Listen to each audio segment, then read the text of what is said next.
Hello everybody and welcome back to another video by Blissful Techno Health. Today I'm going to be sharing with you guys my opinion, my review of the Logitech G502 gaming mouse. Personally, I have been really happy with this mouse. So if you just want a quick answer on should you get this mouse, the answer is yes, go buy the mouse. I've been really happy with this mouse. I'm going to cover a few topics with this mouse. I'm going to be talking about the sensitivity, the buttons, the durability, and the weight of the mouse. Now, I'm going to go into each topic. I'm not going to go into them all super detailed. I've been gaming for a long time. I've been playing video games since I was about 2.5 years old, so I'm pretty experienced. I'm not like a pro gamer or anything, but I definitely know when I want and how I want my gaming experience to be like, how comfortable I want to be, and how precise I want my mouse to be. I'm sure you guys can relate to that and understand if you are a gamer at all. So, G502 mouse. I give it a 5-star review. Why do I give it a 5-star review? Well, there's a couple of things. For starters, we were talking about the sensitivity. I have my notes over here. I gotta look at them because I get off topic. I talk too much sometimes. The sensitivity of this mouse is superb. I've been very, very happy with this mouse. It has a really high DPI. Granted, I don't know anybody that runs a super high DPI. In the Logitech software, I set my DPI to 1000 on this mouse. I put it to 1000, and there's also a couple of buttons on the top of the mouse. These buttons let you change the DPI. Now, this is one thing about the mouse that I do not like, the placement of these buttons. If you're gaming and you have your DPI button set, and if you're like I am, you're kind of rough on a mouse sometimes when you're playing a game. It's easy to bump one of those buttons and change your DPI in-game. So you want to be sure you disable the DPI buttons. Make sure that you do not have the DPI button set to change the DPI while you are gaming. Other than that, everything about this mouse has been great.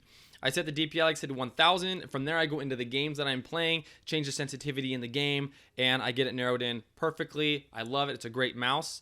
You can set it to a pretty high sense, but not so high that you're out of control, but that you can, if you're playing games like first-person shooters or whatever, you can make fast flick shots. If you're playing real-time strategy games, you can move around the mouse, move the mouse cursor around on the map quickly and efficiently. I'm very happy with the mouse. Now, sensitivity is great. Now let's talk a little bit about the buttons on the mouse. The mouse has a variety of buttons. You've got these two buttons up here we showed you that have the that you can change the sense with. I haven't modified them. I'm pretty sure you could probably modify them to do other things, but I don't use these two buttons. I don't like the placement of them.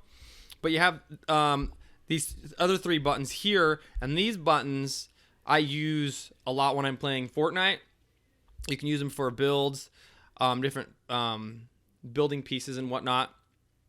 This button here, let's see. Yeah, this one allows you to, I don't even know what the words to use for it. If I push the button in, it locks down the scroll mouse so that it clicks when I scroll. If I click this, it unlocks it and it just flows. It doesn't click at all. And I don't know why you would use that. Maybe somebody uses it. Maybe there's some game, some application where you can actually use that, but I don't use it.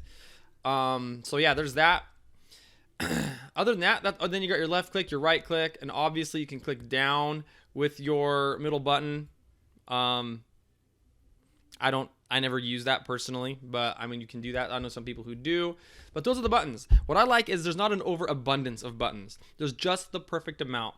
I know there's some other mice out there, like some of those Razer mice. They have like literally like 9 buttons on the side where your thumb is at.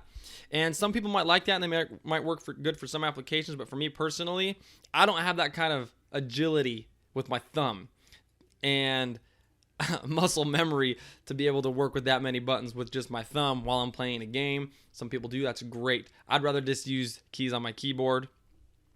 Anyways, so there's the button setup, the configuration. Pretty solid button configuration. Durability. The durability of this mouse so far has been superb. I've had this mouse for just under a year, and I'm pretty rough on mice.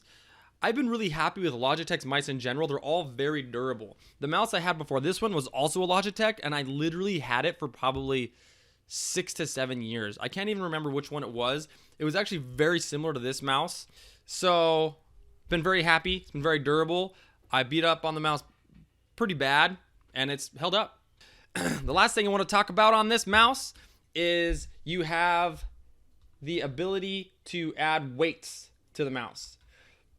You can physically open up the bottom of the mouse, and there's different spots here where you can add weights. You can see I have one weight in here now. But yeah, you can add weights to this thing. Super solid. I love it. One time I put all the weights in it just to see what it would be like having all the weight in it. Let me tell you what, there is a difference. It was too much weight for me. I didn't like having that much weight. I only have the one weight in there. Works great.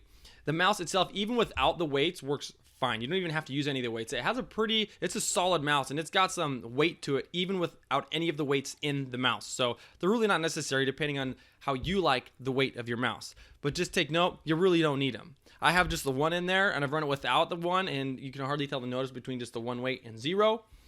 But yeah, the weight of the mouse is superb.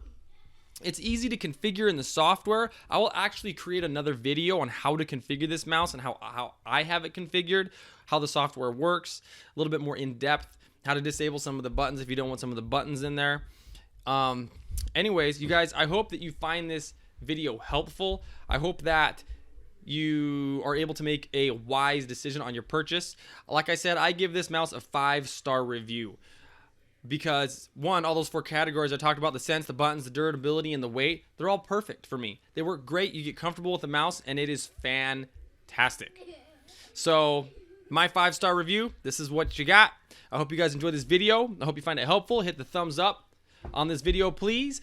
Subscribe to my channel so you don't miss out on future content. And I'll see you guys next time. Peace out.